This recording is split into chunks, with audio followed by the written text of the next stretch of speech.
All right, guys, welcome. I'm glad that you're here. If you're someone who is seeking uncommon results, this podcast is for you. Success, happiness, and wisdom. What do these words mean to you? I think we can all agree that we'll probably all have slightly different definitions of each.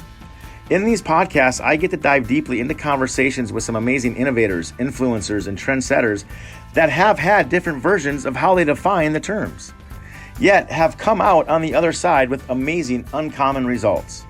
At some point in their lives, they have decided to unshackle themselves from the norm and go beyond all boundaries. All right, everybody, thanks again for joining the podcast, Beyond All Boundaries. And today I got Mr. Personality. This guy, I've gotten to meet Zack a couple times, but I tell you what, a guy who has a lot of passion, a lot of energy, and really a lot of excitement around just the business world and being an entrepreneur. His energy is just really intoxicating. And Zack, I'm glad that you're on, and thanks for taking the time to be on the show, man. Yeah, thanks for having me, man.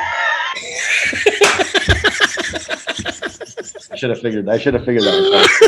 You walked into that one, didn't you? Yeah, I sure did, right? Oh, no, man, I'm happy to be here. I really am.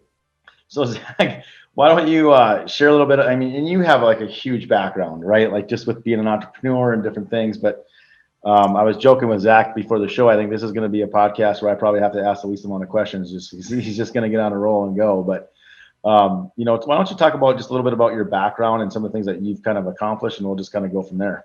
Yeah. By the way, I love the title Beyond All Boundaries, because I believe as an entrepreneur, we reach that success because we believe there are other things beyond our boundaries, where most people who don't cross that, they don't believe it's there, or they can't see it, or they can't visualize it. And, I always say, we're the crazy ones. We're the ones that people look at and go, oh, they're scary. Like they take risks. But for entrepreneurs, we don't see it that way. We just see it as what's the next limit I can reach? What's the next limit I can reach? And, I think that takes me into my background, which I grew up with a single mom in a trailer park, boo-hoo-hoo, all that stuff. And, but I don't know what it was, but I always felt like there was more.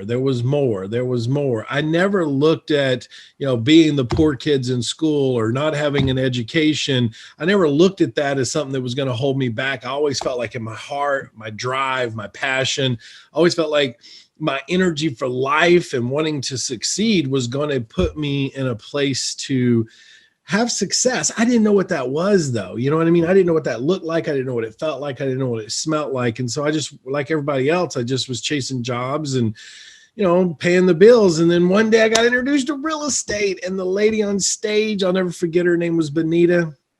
She said, if you're broke, you're dumb, you don't know anything about this business, she's like, this is for you. And I thought, man, she's talking to me. How's she know I'm in the room? And that was really the pivotal moment for me. I dove right into educating myself in real estate. That was 18 years ago. And this was back before we had all the YouTubers and the micro information. Podcast wasn't even around. Software wasn't there. It was just hardcore, get out, knock on doors, and go down the courthouse and pull records type learning how to invest. And but I was in it, man. I've always had the gift for gab, and, I walk in a room and I don't ever meet a stranger. And, I grew my business out in California when, everybody told me I was crazy and that they didn't know. They were asking me what Kool-Aid I was drinking. And I just did it, man. I got in as a wholesaler because I didn't have any other way. I didn't have credit. I didn't have a, big fancy bank account or rich parents. And so, but that first year in the business, I hit just shy of $1 million. And that was when I realized that I didn't have a job anymore because I loved what I was doing. And was that 18 years ago? Was that your was first 18 year? years ago. And you hit a 7-figure income.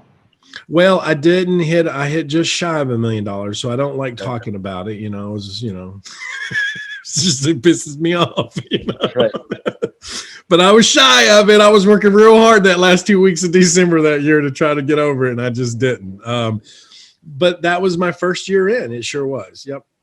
So what was, you said some kind of important things. And I think it was, it's really important to, when you think about your upbringing, the things that, you could have used as some excuses or things to, like, when we think about successful people, we often don't really understand the pains and the struggles that it took to get there, right? And Yeah. for you, like your upbringing, I mean, sounds like it just things weren't handed to you, right? And you had to learn that you had to learn the knocks of hard work and things like that. So when you decided to jump all in, was it just like I have nothing to lose, or what kind of was it that really, Great question, man. Great question, John. And I don't think it was I don't have anything to lose. I looked at it as I only have everything to gain. Because I just, you know what I mean? Like I don't even know how to explain it. It was like I looked around my life and I was like, I'm like everybody else. Like I have this whole world, this whole oyster is my opportunity. And why am I not going all in? And, some people could say, well, fear was holding me back, but I don't even know if it was fear because I didn't know what to fear. You know what I mean? I didn't know what mistakes could be made. I just looked at it as all of this could be mine if I go forward. And I did say this a lot, and I've shared this a lot with my coaching students is, look, when I got started, I didn't have a plan B. Like there was no plan B for me. It was, this is my plan. I'm going for this. If I create a plan B, then all that's saying to my subconscious is, oh, well, if plan A don't work out, then hit plan B. Well, I didn't want that. So I never created a plan B. It was real estate, and that's where I'm going. Mm-hmm. And then you just stuck to that. So talk a little bit about wholesaling, and because I know that you, from where you were like 18 years ago, I mean, you've done a lot of different things, right? And it's all entrepreneurial, it's all around real estate, but now it is. Well, like now you're a coach, you're doing all different types of things. Yep. So talk to me a little bit about that. Well, year one was all pretty much wholesaling, and then I got into creative financing, but wholesaling was the avenue for me. We were locking up property. I didn't have the money, and no bank was talking to me. I had a 500 credit score. I couldn't close on a wet paper bag if I had to. So I was locking properties up. I was selling those contracts, and it was about, I want to say 3 or 4 months into it, I ended up wholesaling a luxury home and made a $200,000 assignment check. And that was when I left the JOB. And I never looked back. Been unemployed ever since. But that was for me. You know how like even you're a planner, even with my coaching students, I say, look, don't leave your job. Like keep your job. Like the banks need you to have your job to get loans. We need to create a year's worth of income and passive it. Like we have to strategize the plan. Well, for me, when I hit $200,000, I said, man, that's 4 years of employment for me. Like I'm out. And then I realized wholesaling was a grind. It was a grind. And so I moved into creative financing. Very quickly, I moved into rehabs, and then I just progression. I moved into rental properties, and I own a pretty substantial portfolio. Fast forward 18 years later, and man, I've done them all, from creative financing to land trust, land installment, subject twos, lease options. Right now I have 8 rehabs going, so I still do a lot of rehabs, but I have a partner for that. But I'm moving more into the development stuff now. I own warehouses, I own commercial, I own apartments. And I'm shortening the gap here from year 1 to year 18, but I woke up not too long ago and I realized I was still playing small again. There again, right? Beyond our boundaries that you just talked about in your podcast. I was like, man, I've been playing in this small world, rehab, single families, small apartments. And I was like, what's next for me? And that was, I wanted to move into development. So I've been acquiring land to build on, not commercial, but we're more focused on industrial stuff, warehouse, storage units, things of that nature. And so it just kept growing. Same thing with what you said earlier, to touch on that, was, yes, I started as a real estate investor, but I quickly found myself on a stack of cash, and I knew I needed to do something with it. I didn't know what to do with it. So I started buying into other companies. I bought into a staffing company. I bought into a software company. And they were all successful. It was like everything I was hitting was home runs.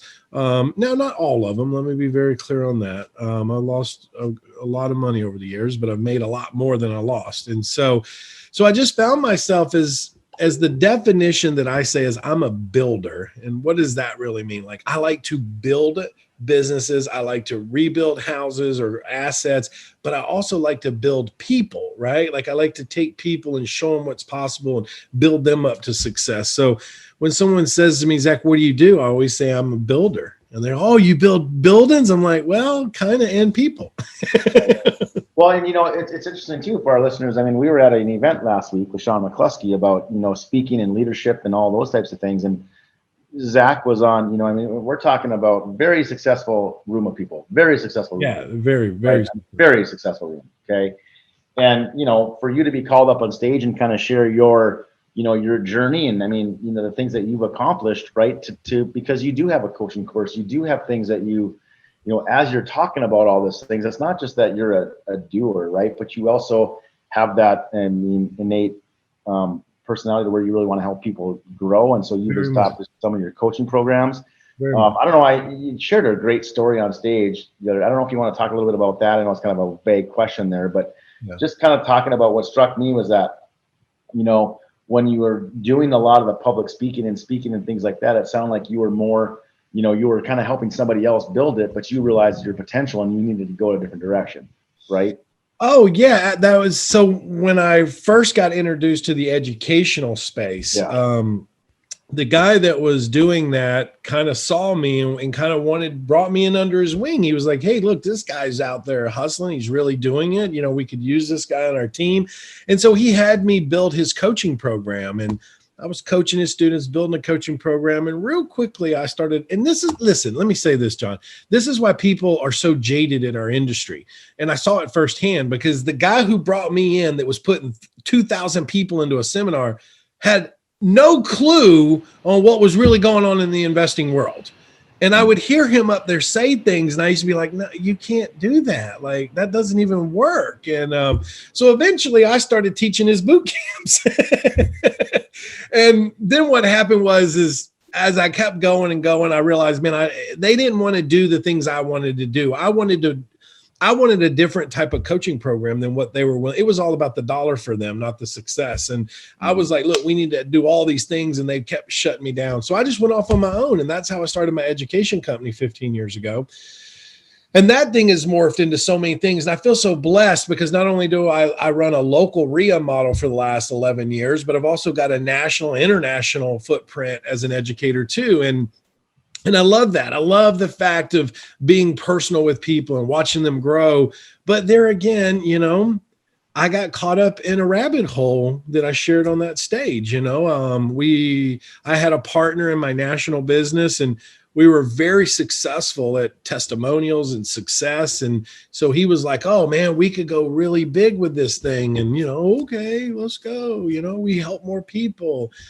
But what happens is, man, when you start going from, 2 or 3 or 4 million to 8 million to 10 million, you start hiring all these consultants to keep you right, keep you in line, make sure you're saying the right things. Well, man, it ends up where you're a puppet on a string, ultimately. And I was fortunate, and I say this, I was fortunate to wake up when I did before it got way too out of hand. And, we had built that business up to a $15 million a year company. And it wasn't in my heart. Like, it just wasn't there. Okay, yeah, we're making money, but how many more zeros do you need to be happy, right? I got into coaching people because I love people. I got into coaching people because I loved watching that journey of them finding success. Where we were at, that was not there anymore. I couldn't even tell you who the coaching students were anymore.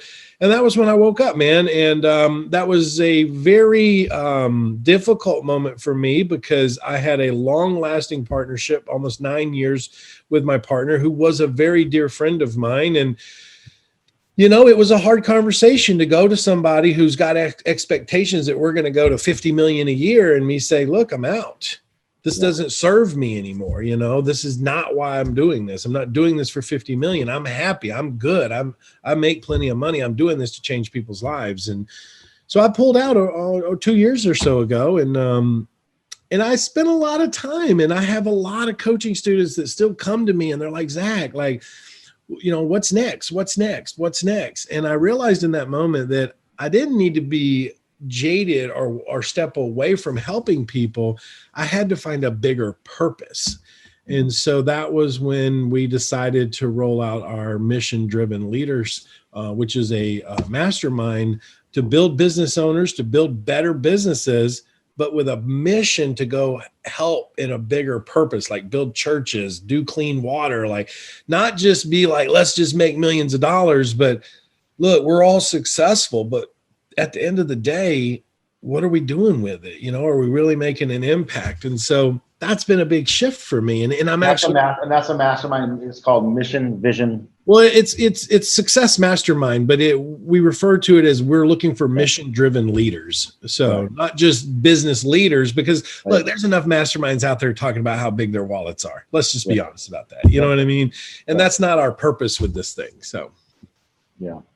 And when you think about that, it really goes back to, in fact, I was just talking about this with my team today. It's, it's one thing to set goals and activities, but if you don't align that with a purpose, eventually that's going to catch up. And that's exactly was my story on Sean's stage, right? Is like when we got into building this thing, there was no purpose behind it.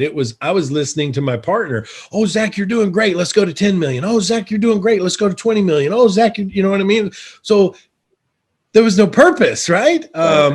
But, I'm very fortunate that I never stopped investing in real estate, right? And so that was why it was easy for me to walk away from such a large producing company because, look, man, I live in Alabama. You're a 1%er here if you make 300 grand a year. Yeah. You're a 1%er if you make 400 and across the nation.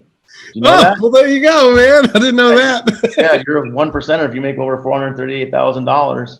Oh, well, okay. Well, then that took away my whole story there. Thanks. I didn't mean to burst your bubble, Zach. But come on now.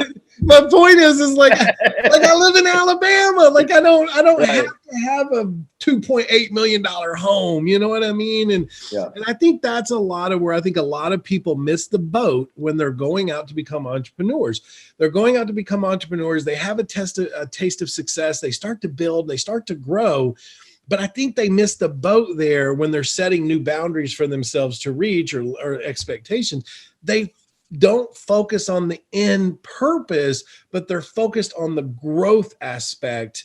And I think it dilutes what they're truly doing. So, and I think, I talk a lot about this too. It's like, you can make money doing a lot of things. A lot. Yeah. Right. A lot of things. And I think we all get caught up in it, right? I mean, you've been blessed. I've been blessed to be, really successful. And, we look at it, okay, from a standpoint, at least I do, from a standpoint of, there's these things that I want to accomplish, right? From a monetary standpoint. But to your point, it's how much are you going to sacrifice, right? To get is another zero behind the figure really more important to sacrificing things that really matter, right? And that's a struggle sometimes for me. Well, I think it's a struggle for everyone. I struggle with it. Even though I know it in my mind now, I still struggle with it. Look, I'm a serial entrepreneur, man. I look at something like, oh man, I could build that. Oh man, I could do that. And it's like, whoa, no, stop, Zach. And also to your point, John, I think for anybody watching this, I don't want people to get confused and go, oh, well, I want more zeros. Well, in your life where you are, that might be a good fit, but I think it has to do with everybody and where they are in their life. I've got kids, 8 and 11-year-old. Right now, I love taking them to school. I love picking them up from school. I love being around them. So, that short amount of window of time I have when they're not with me is the time that I grind, right? And so if I start trying to build bigger and better things, well, what happens is that grind rolls over into their time.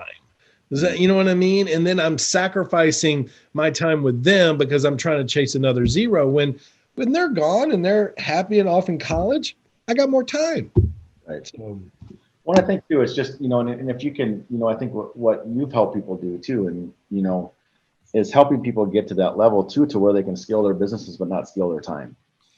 100%. That's a big part. Like even our mastermind, the 3 cores: connect, build, and scale. That's what we focus on. How to make the right connections, which I think if anybody overlooks that in the real estate business or in any business, they're overlooking the entire opportunity. It's about who you connect with, who you know, who you meet that helps with this and helps with that. And the build aspect of any business entrepreneur that I think is the core is not just building a better business, but building a better you first, and then building your business to fit your needs versus the other way around. We tend to build the business and then try to figure out how we're going to do our things versus what do I want? How do I want to live? Now, how does my business fit into that? So we call that building a better operator. And then the scale aspect, which is, do you want to scale the business or do you want to scale your life? Do you want to scale your outreach? So a lot of people look at those three words and they tend to put monetary things behind them. Like, I want to connect with people with money. I want to build a bigger business for more money. I want to scale to make more money. They connect those to money instead of looking at it from, it actually is a whole outlook on your life in general. And so when I'm working with people, one of the first things I always look, I was with a coaching student this morning. I got a sheet in front of me. I spent 15 minutes digging his goal out of him. And it wasn't, oh, I want to make $1 million. No, the goal. What's the $1 million going to do for you, right? Like, what's the goal with your family? Like, don't tell me you want to make $1 million. Like, what is the goal here? And I just think a lot of people aren't challenged on that. They see real estate, they get excited. There's 101 ways to make $1 million in real estate. You need one, you know what I mean? And you need to get good at it and then add on new things. For me, that was wholesaling because I didn't have another option. I didn't know, about hard money lenders and burring properties. I just knew wholesaling. And I think that when it comes to, if people are watching this and they're in the real estate space, let's say maybe they started like I did, I would just challenge you to not just look at wholesaling as your primary entry. There are other investing strategies that you can do if you just get more educated on how money works and how finances work and how leverage works, and you'd be in a better place long term versus just being a transactional person, which is what a wholesaler is. And there's no long term win from wholesaling. It's just, oh, I made 10 grand. Oh, I made 5 grand, versus if I had it to do all over again, even though I was really good at wholesaling, man, I was good at it. I would have wished that I would have ran into somebody sooner that would have talked to me more about wealth, right? Building wealth through long-term assets, long-term. But, I was running into people that were like, man, you got to wholesale, make some money. Well, I think you're right, Zach. I talk a lot about there's a big difference between wealth and math and money. Yeah. And there's a huge impact on it because there's a lot of people that are good at making it, but they don't understand the long-term implications of just wealth in general. And whether that's through real estate, whether that's through tax strategies, whether that's through a lot of different areas, right? But to your point, it's a matter of just being able to step back and look at, okay, I'm really good at this, but where else are my blind spots, and where else could I maybe do some interjection to those blind spots to help you become a better overall operator or business person. Yeah, absolutely. Being a better operator is just what you said right there. Another exercise I give to my coaching students, I say, look, before our next call, I want you to write down everything you're weak at. Write down everything you're weak at. Because if we can define what we're truly weak at, then we can connect the blind spots, right? We can connect what we're not good at, which we could be paying way too much in taxes or not really taking advantage of things because we're not owning that we're weak at that and finding the right partnerships there, or, we're not good at financing. And so, or we're not good at communicating, and I think that's a big part of any entrepreneur, real estate investor's journey is, and I know people don't like to do it, and I didn't either. We don't like to focus on our weaknesses, but we can never become a better operator if we don't know what we're weak at, so that we know who to connect with or where to get extra education. Just like when we start building the business and we start growing it and we start deploying marketing, like we have to track KPIs, key performance indicators. Like those. Say that one more time. That was fast. Say that one more time. So just like when we go to build our business and we start deploying marketing, we have to start tracking KPIs, key performance indicators, because those KPIs help us look at the business. And I use this analogy. They help us look at the business to say, okay, where am I weak at? And what do I need to either hire a specialist to get better at that or get better education to get better at that? We need to treat ourselves that way. Right? We need to step back and look at ourselves and say, okay, what is my weaknesses, so that I can either connect with the right people or educate to get better at it. And that's a hard look for some people, because you got to look in the mirror and you got to have a long look, and you got to say, look, I know what I'm weak at. I struggle with what I'm weak at, and I know what I'm really good at. And that's why I try to put people around me that are strong at my weaknesses. And I'll say this, all the businesses I've bought, sold, created, or merged with, all of them were with people smarter than me. Right? Like, I was like, man, you're smart. Let's create a company together. Well, that might be a good way to do it. It's like, hey, you got a degree? Woo, I like that.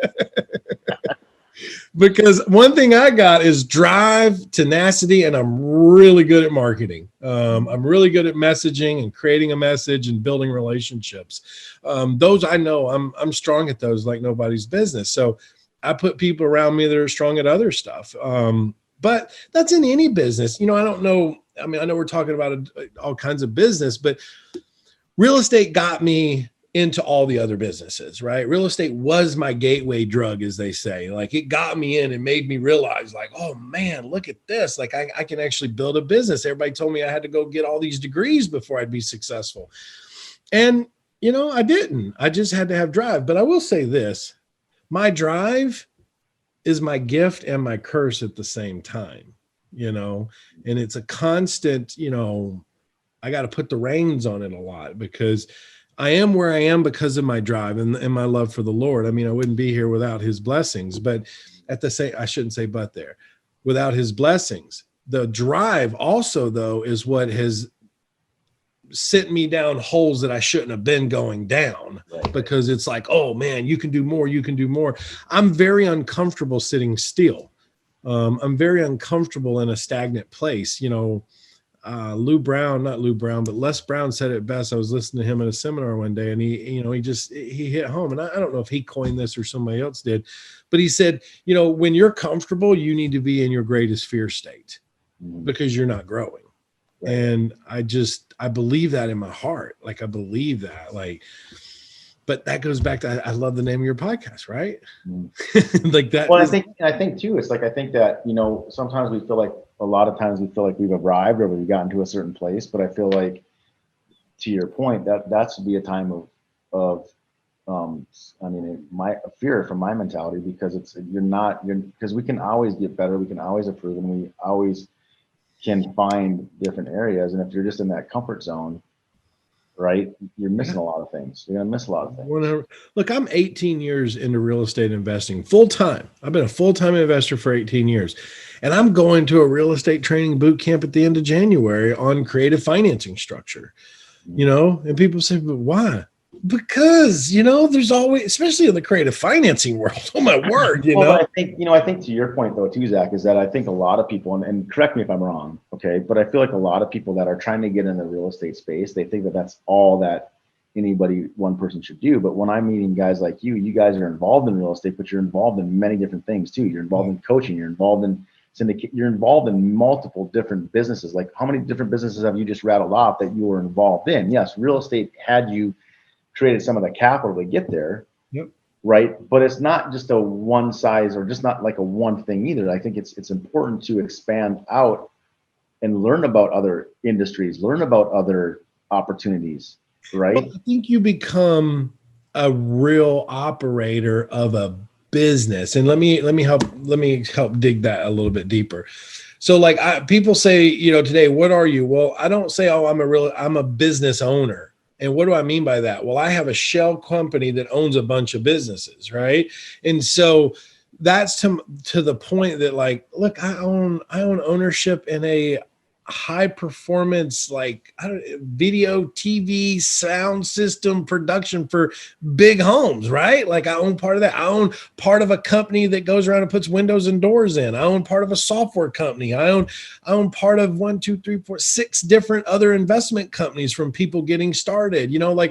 I'm just a business owner. I look for opportunity now. And then I say, hey, look, that's making money. I'm going to invest in that. So that goes back to financial literacy, right? How do I make money? You know what I mean? Like, how do I make money? And, my mom, she was cleaning over here, helping me clean up the house one day. And she saw one of my bank statements. investments. And she goes, oh my gosh, Zachary, like, what is this? I'm like, that's scared money right there. And she goes, scared money? I'm like, yeah, because it's just sitting there. It's like, it's not doing anything. Like, I got to get it out of there. She's like, oh, no, you need to leave that there. And I'm like, no.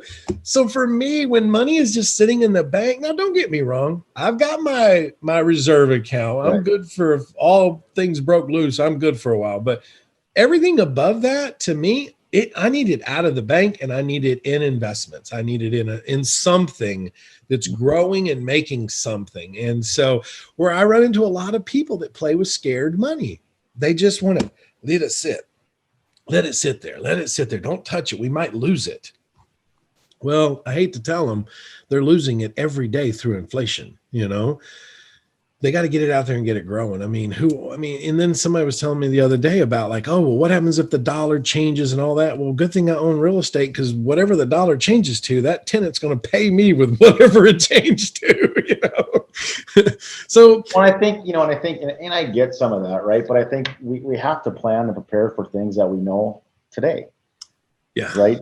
I mean, the reality is, and again, there's all these different ways to do it, but we just, if we ever go to certain world currency or all these different things, yes, there's things that we can do today to prevent that, right? But we don't know what the future is going to hold. We can just plan for. Yeah. Again, I mean, I'm being very aware of certain tax code things and all these different things to petition or protect people.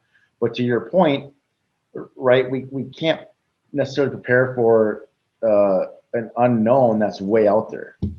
Yeah, true point. And put all your eggs in that basket, because you got to plan for what I'm talking about, like today, right?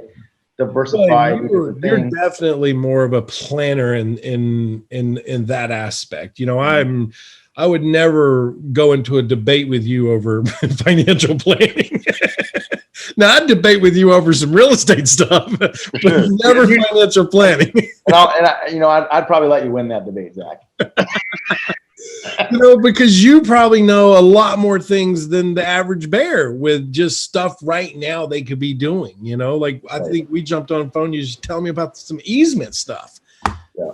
I'm like, what? Like what? Like, who would have ever thought that? I was blown away in that little 10-minute phone call. I was like, wow.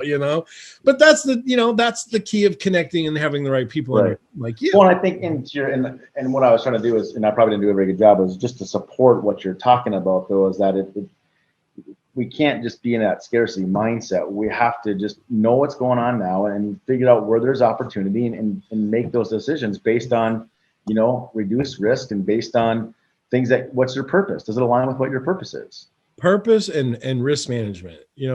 I had a friend the other day that I went to high school. He came through Alabama and stopped off for 2 days. And now I haven't seen this guy in years, and he's just like, you're the guy we all made fun of because you dropped out of high school. And now look at you. And I'm like, I know, man.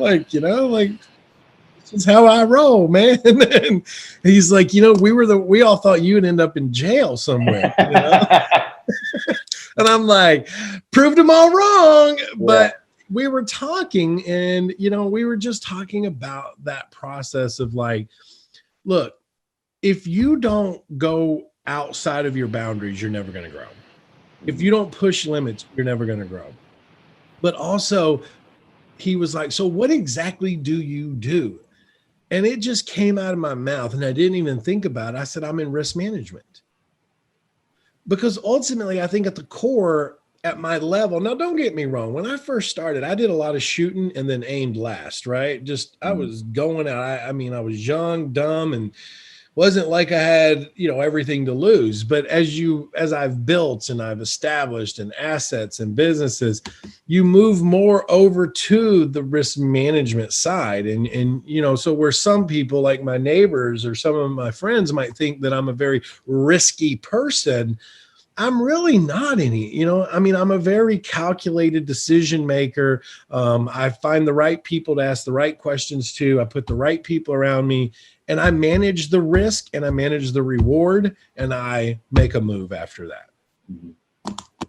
I think, again, and everybody's definition of risk is different, right? And I think that in every situation, it sounds like, the people that you coach, you help them with, making some decisions on what is that calculated risk? Because again, when people sometimes want to get in, and my personality is much like yours, Zach. I think it's like the train's already left the station before the person was done talking, right? Like I'm already going there, right? And sometimes to pull back and think about, okay, what are the potential risks? What are the potential blind spots? What are the potential things that I'm trying to do? And I think, for people to reach out to you and go through your coaching program and to have a coach is huge, and I think that's what,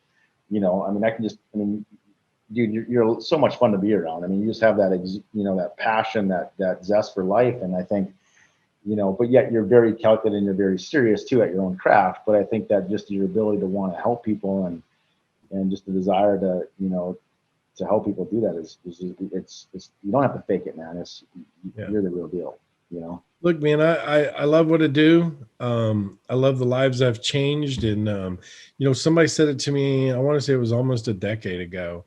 And they said, Zach, life is about ripples. How many ripples have you left? And it hit me.